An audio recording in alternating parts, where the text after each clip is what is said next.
Les anti-balaka, elles ramassent les affaires, elles ramassent tout. Elle va te tuer et puis elle va te couper morceau. Mon père et ma mère sont à Bangui. Je suis séparée de ma père et de mon mère.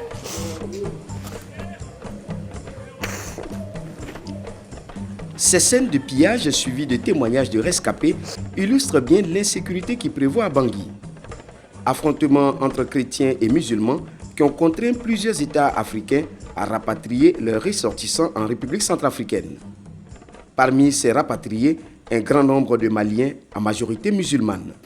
Les Maliens de la République centrafricaine ont été confrontés comme d'autres nationalités à la situation que ce pays a connue. Nos compatriotes ont été souvent victimes comme d'autres d'exactions. Mais aussitôt que nous avons été informés de cette situation, nous avons dépêché notre ambassadeur à Libreville qui couvre la RCA, à Bangui. Donc sur place avec les associations de Maliens, ils ont pu regrouper les Maliens qui étaient en détresse dans un quartier relativement sécurisé. Et le gouvernement a donc pris les dispositions pour procéder à leur rapatriement. Il faut dire que l'ambassadeur estimait le nombre de Maliens en République centrafricaine à peu près à 3000. Ceux qui étaient dans la capitale et dans les alentours ont été donc regroupés à Bangui. Et le gouvernement a procédé à leur rapatriement dans un premier temps à partir des moyens propres de l'État. Nous avons organisé 2 vols charters qui ont pu ramener près de 550 personnes. Et dans un second temps, l'Organisation internationale pour les migrations a pris la relève en organisant 2 autres vols. Il faut dire que dans le cas des Maliens, c'est vraiment regrettable parce que nous avons constaté que certains de ces compatriotes sont installés là-bas depuis plusieurs générations. Certains 30 ans, 40 ans. Donc nous pensions qu'ils étaient suffisamment intégrés à la population de la RCA. Mais malheureusement, ces événements nous ont montré tout le contraire. Dans ce quartier de Bamako, l'on retrouve Amidou Dia, rentré au pays malgré lui, après avoir passé 45 années de sa vie à Bangui. Moi, je dis à mes enfants, moi, il faut que je rentre. Parce que le pays, vraiment, je vois, ça ne va pas, il faut que je rentre.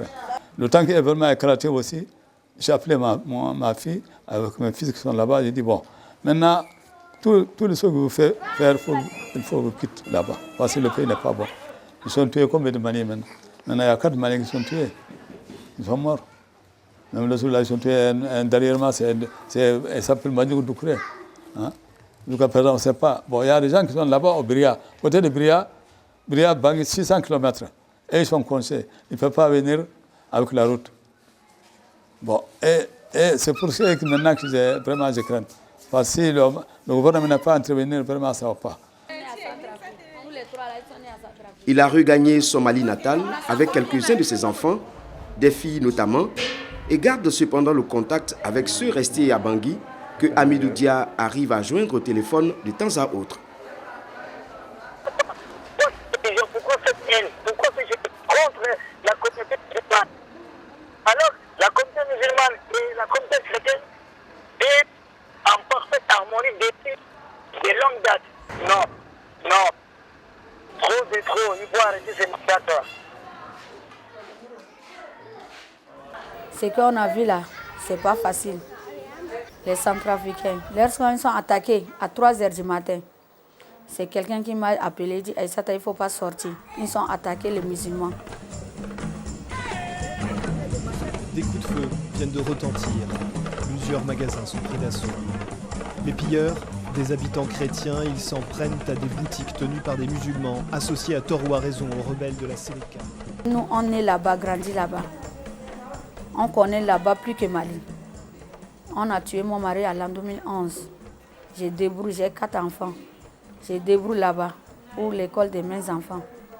Mais ce que les Centrafricains ont fait, nous là, on ne peut pas oublier. Ils jettent les grenades dans notre maison. Ils coupent les musulmans comme morceaux. Moi, je ne pense pas que les Centrafricains font comme ça. Je suis née là-bas, grandi là-bas, mariée là-bas, fait des enfants là-bas. Mon père a fait 45 ans là-bas. Mais un jour, je ne pense pas, les Centrafricains font comme ça à nous.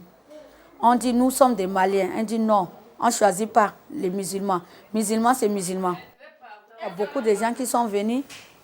Ils ne sont pas venus au Mali, c'est la première fois. Il y a la plupart, la plupart, c'est la femme. Ils sont des veuves. Il y a beaucoup d'enfants. Il n'y a pas de moyens. Il y a des gens qui dorment sur la natte. Il n'y a rien. C'est ça qu'on a fait association pour les gens nous aident. Surtout les veuves là. Ils n'ont rien. Comme Aïssata, beaucoup de ces femmes ont regagné le Mali sans leurs époux. Regroupées dans cette maison avec leurs enfants, elles essaient de se soutenir moralement et vivent des gestes de personnes de bonne volonté.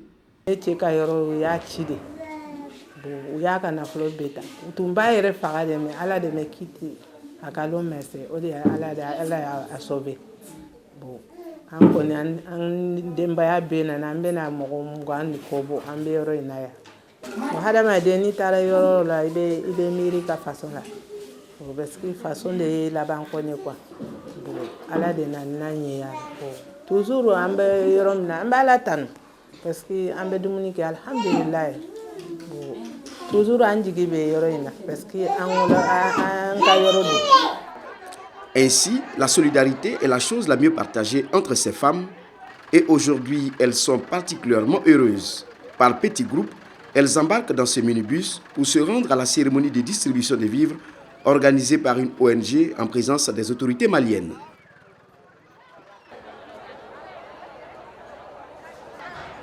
Et aujourd'hui, nous sommes là pour ceux-là et celles-ci de nos compagnons, de nos compatriotes qui ont été dans des situations exceptionnelles, se retrouver presque en réfugiés, donc en voyageurs en détresse. Et vous savez que le Coran le dit si bien, la peur de l'orphelin, la peur du voyageur en détresse sont des choses sacrées et protégées. Il est nécessaire que nous rivalisons en bien.